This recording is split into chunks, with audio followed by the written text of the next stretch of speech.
غضبه وعقابه ومن شر عباده ومن همزات الشياطين وأن يحضرون.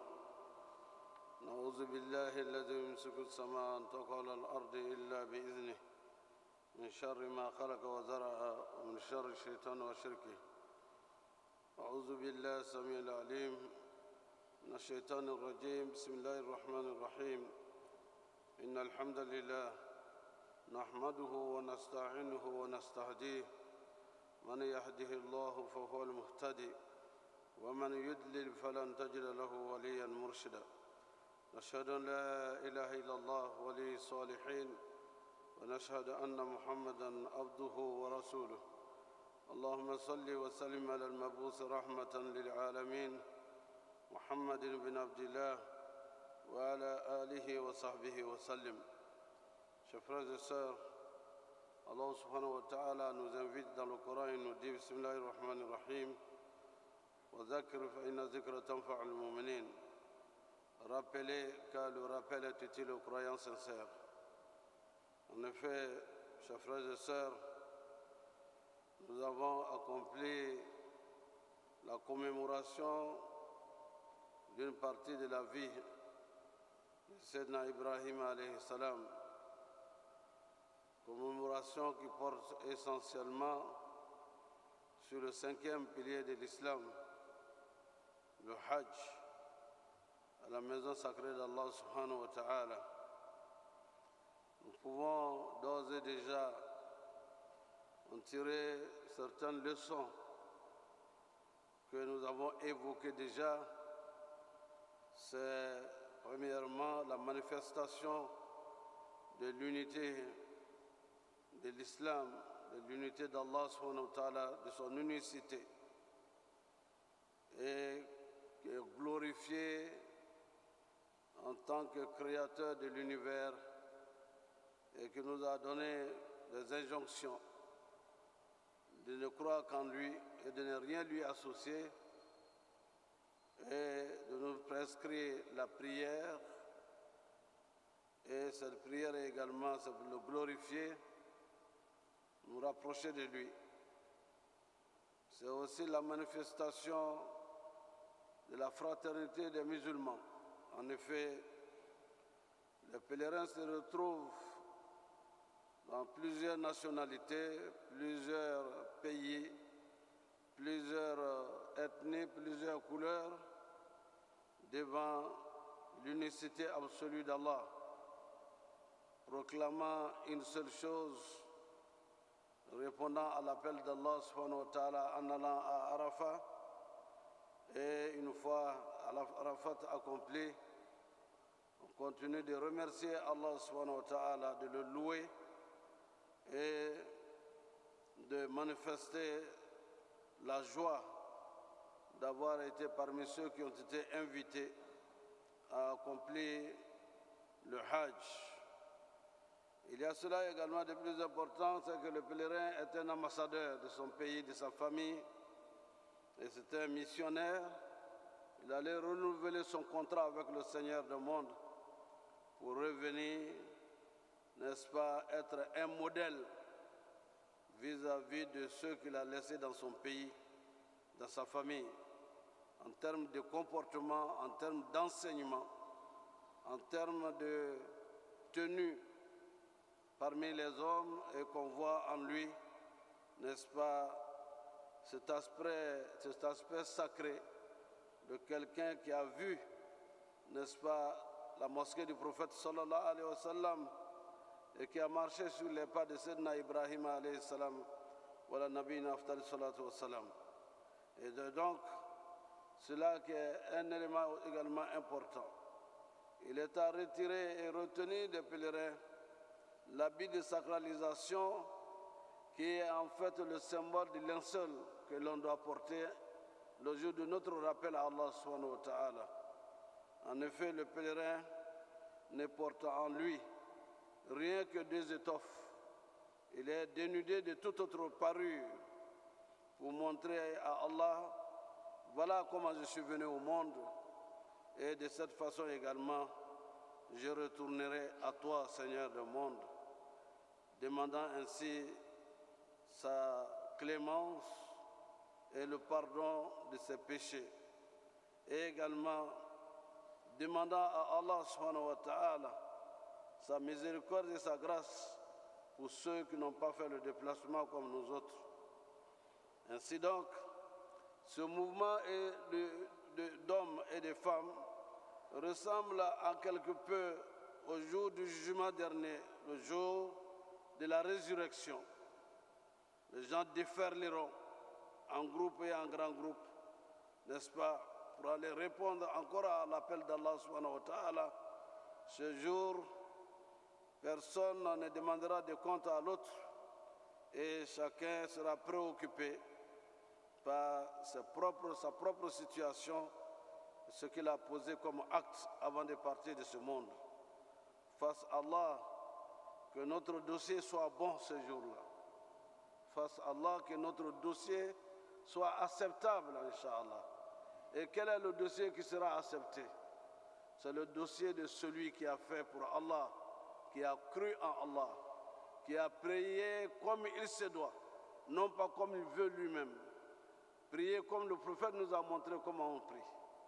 Celui qui s'est acquitté de sa zakat lorsqu'il a eu les moyens, de la façon la plus équitable possible, et qui a remercié Dieu de lui avoir donné une richesse qu'il a retournée pour préparer ce jour. Les dossiers de ceux qui avaient en charge la gestion des hommes, la gestion des bureaux, la gestion des pays, chaque gestionnaire viendra répondre dans son dossier devant Allah subhanahu wa ta'ala. C'est pour cette raison que Allah subhanahu wa ta'ala nous demande وَتَزَوَّدُوا فَإِنَّ خَيْرَ الزَّادِ التَّقْوَى. Approvisionnez-vous pour ce jour, car la meilleure provision est la piété. Avoir son dossier à jour, c'est faire en sorte que dans ce dossier, il n'y ait pas de trahison, il n'y ait pas de polythéisme, d'autres croyances. Et je le dis très souvent, il y a des choses que vous croyez, bon, ça c'est rien. Ça c'est rien, on peut dire ça en passant, n'est-ce pas? Non, on ne dit pas ça en passant. Je voyais tout à l'heure un homme qui avait une gourmette, un homme en argent avec de l'or dedans, ou bien une bague avec de l'or dedans, avec le fer. Il dit non, c'est un sacrifice que ma maman a donné. Beaucoup de fois, ce sont les femmes qui donnent aux enfants. Ce n'est pas islamique qu'un homme porte de l'or ou de l'argent, sauf ce qui est comme une bague qu'on a à un doigt, comme le prophète l'a fait, sallallahu alayhi wa sallam. Et il ne faut rien négliger dans sa vie. Notre vie, Allah l'a donnée et veut nous recevoir dans l'état de pureté dans lequel il nous a envoyés dans ce monde. Ne nous laissons pas, n'est-ce pas, ne nous laissons pas tromper par le Satan. Et quelquefois, il y en a qui ne savent pas. Mais ils osent dire aux autres, oh, nous on a vu ça depuis très longtemps, c'est comme ça nos parents, on a vu de nos parents. Non. On ne dit pas ce que j'ai vu des parents, non, ce que j'ai entendu de l'imam Youssouf. Ce que j'ai entendu des érudits, c'est ce que j'ai appliqué et c'est ce qu'on doit avoir dans votre carnet et on doit avoir dans votre dossier. Faisons en sorte que notre dossier ne soit pas soumis à des contrôles depuis très longtemps. Parce que vous voyez qu'à ce stade-là, il y a des riches, le compte sera que on vous demandera comment vous avez reçu votre argent, votre richesse, n'est-ce pas, par détail. Et dans quoi vous avez dépensé cette richesse. Le dossier, s'il n'est pas bien, il n'est pas bien fait. Alors, cette station sera très très très longue, qu'Allah nous aide et nous pardonne nos péchés, que nous guide dans le droit chemin, qu'il fasse que notre dossier soit un dossier léger, acceptable, sans, n'est-ce pas, sans péché, qu'Allah nous pardonne nos péchés. Il y a également ceci à retenir du pèlerinage, c'est l'exercice de la patience, de l'endurance et de la persévérance. De vivre ensemble dans la patience, dans le pardon, et parce qu'il y a du monde, on se bouscule, on monte quelquefois les uns sur les autres. Mais l'exercice de patience, c'est même de présenter ses excuses, même si on est victime de quelque chose. Mais quand on apprend ainsi à vivre pendant un mois avec des gens qu'on n'a jamais connus et qu'on a aimés par amour pour Allah, on comprend l'importance de la patience. Quand Allah subhanahu wa ta'ala nous dit « Isbiru wa sabiru wa rabitu wa taqullah la'allakum turhamun » Soyez patients, soyez endurants, rivalisez de patience et d'endurance afin que Allah vous accorde sa miséricorde. Fasse Allah que nous soyons patients dans notre vie, car la patience est la clé, n'est-ce pas, de toutes les difficultés auxquelles on peut être confronté. Quand on est patient, Allah accorde la grande récompense de nous accorder le bonheur d'où nous n'escomptons pas. C'est le cas de Sayyidina Ibrahim et son fils et sa famille. Sayyidina Ibrahim, en effet, avait promis, si Allah lui donnait une progéniture, de le sacrifier au Seigneur du monde.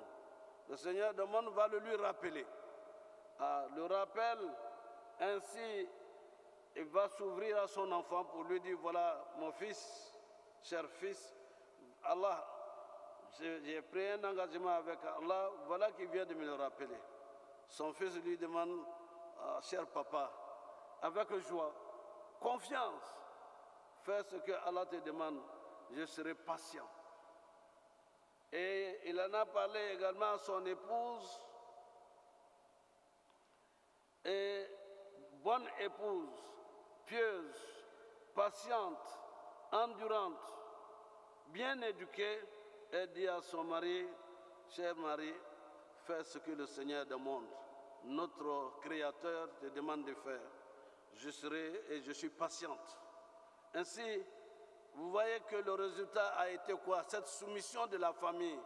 Le résultat, lorsqu'il fallait immoler l'enfant, le Seigneur du monde va précipiter un bélier pour remplacer l'enfant, et c'est plutôt un bélier qui a été égorgé. Nous avons tiré cette leçon. De tous les temps que cela a duré jusqu'à aujourd'hui, le sacrifice humain est interdit en islam. Mais ce qui est encore mieux que ça, c'est la grâce d'Allah subhanahu wa ta'ala. La grâce qui est faite à cette famille. Grâce à cette soumission totale à Allah, Allah les a sortis de la difficulté et de cette angoisse qui pourrait survenir, malgré les tentations du Satan. Alors, c'est ce symbole-là de la lapidation du Satan. Nous-mêmes lapidons notre Satan avant que nous ne soyons à la Mecque. Soyons toujours prêts. A'udhu bi kalimatillahi ta'amati min ghadabi wa iqabi wa min sharri ibadi wa min hamazati shayatin wa yahdurun.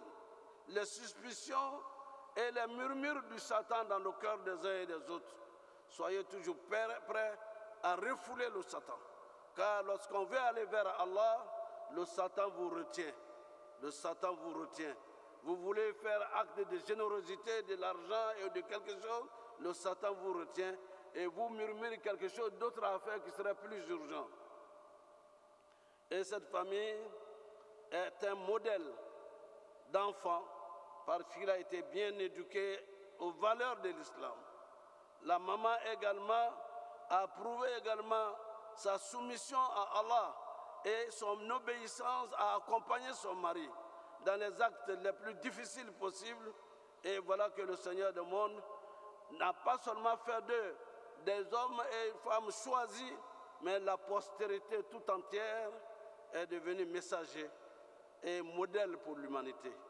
Sayyidina Ibrahim et Sayyidina Ismaïl et Sayyidina Yacoub et tous ceux-là qui sont les messagers d'Allah sont issus de Sayyidina Ibrahim jusqu'au prophète Mohammed sallallahu alayhi wa sallam.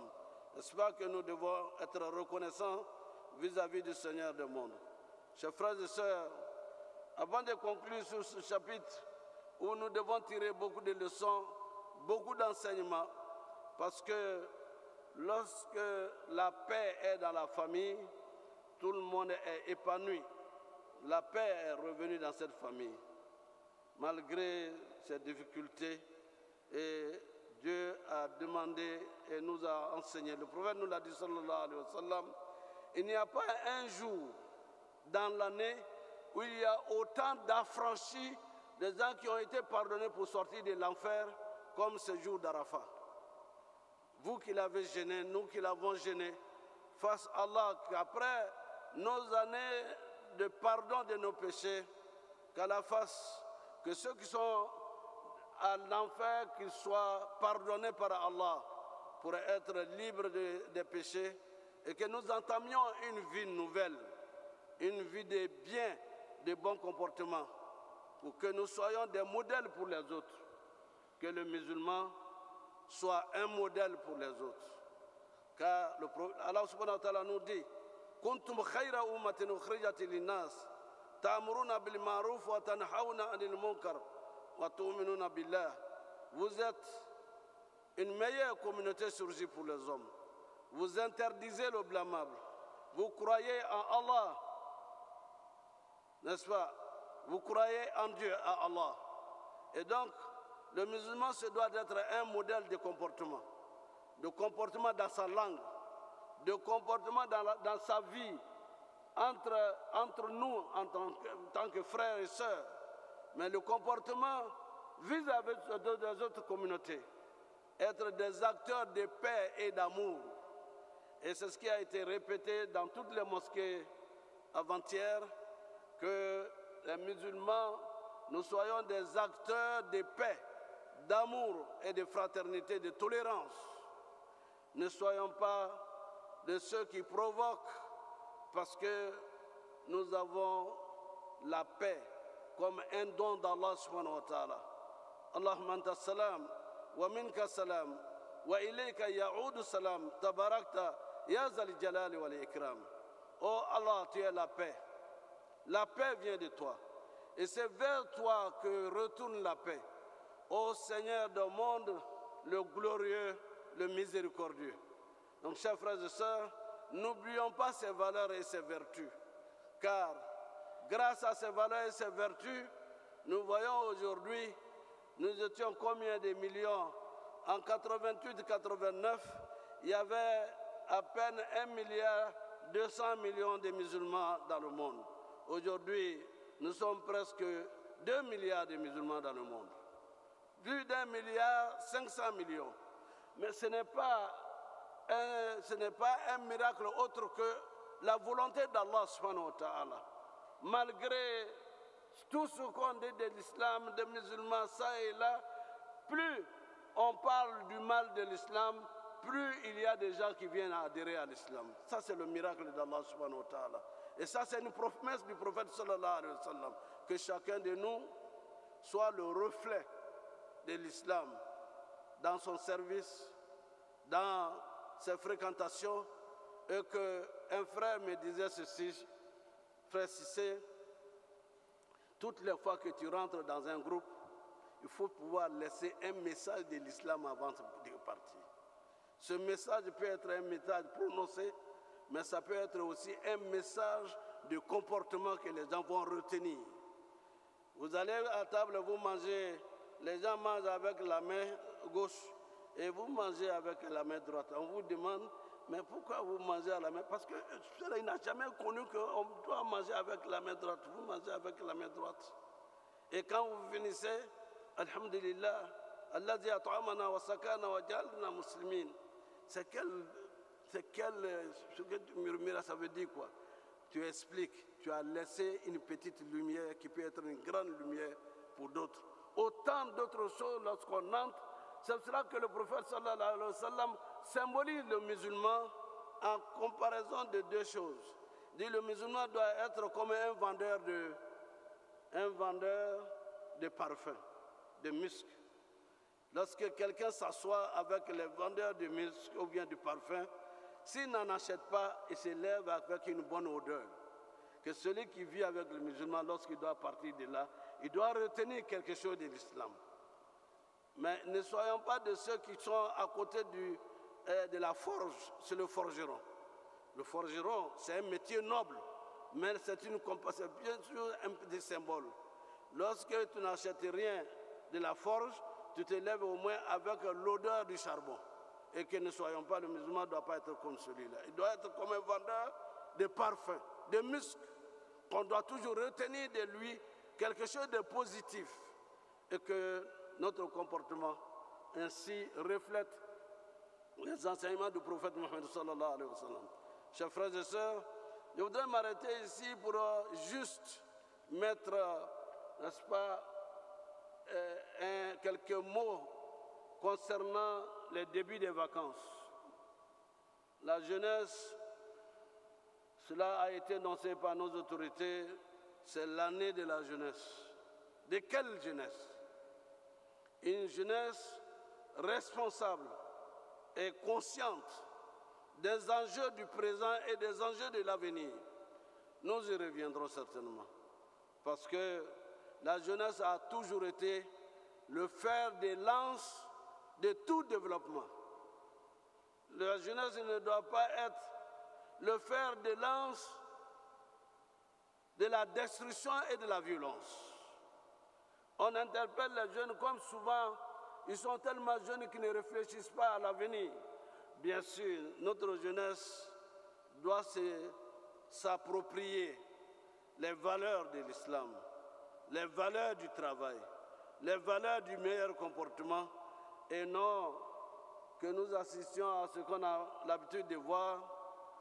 Les premières semaines et pendant toutes les vacances, on voit des caravanes de véhicules et de motos en direction de Bassam pour aller détruire leur âme et de mourir sur les routes. Je voudrais que la jeunesse à laquelle il y a une main tendue avec des milliards qui sont votés pour sortir la jeunesse de la torpeur et qu'elle soit davantage plus responsable et travailleuse. Nous y reviendrons dans un sermon spécial. Car celui qui ne prépare pas la conscience des jeunes conscientisera sur la perte. Or, nous ne voulons pas perdre les enjeux du futur, parce que nous voulons être parmi les meilleurs au monde. L'Afrique a beaucoup souffert et l'Afrique doit lever la tête. Et c'est à travers sa jeunesse instruite, éduquée, formée, pour ressembler et aller faire mieux que les autres nations. Nous y reviendrons, Inch'Allah. Qu'Allah protège nos jeunes, qu'il nous guide tous dans le droit chemin, qu'il nous guide dans le chemin de ceux qu'il a comblés de ses bienfaits. Qu'Allah nous pardonne nos péchés, qu'il pardonne les péchés de nos enfants et de tous ceux qui nous entourent, qu'il nous guide dans le droit chemin, qu'il nous guide dans le chemin de ceux qu'il a comblés de ses bienfaits. أقول قولي هذا واستغفر الله لي ولكم ولسائر المسلمين من كل ذنب فاستغفروه إنه هو الغفور الرحيم.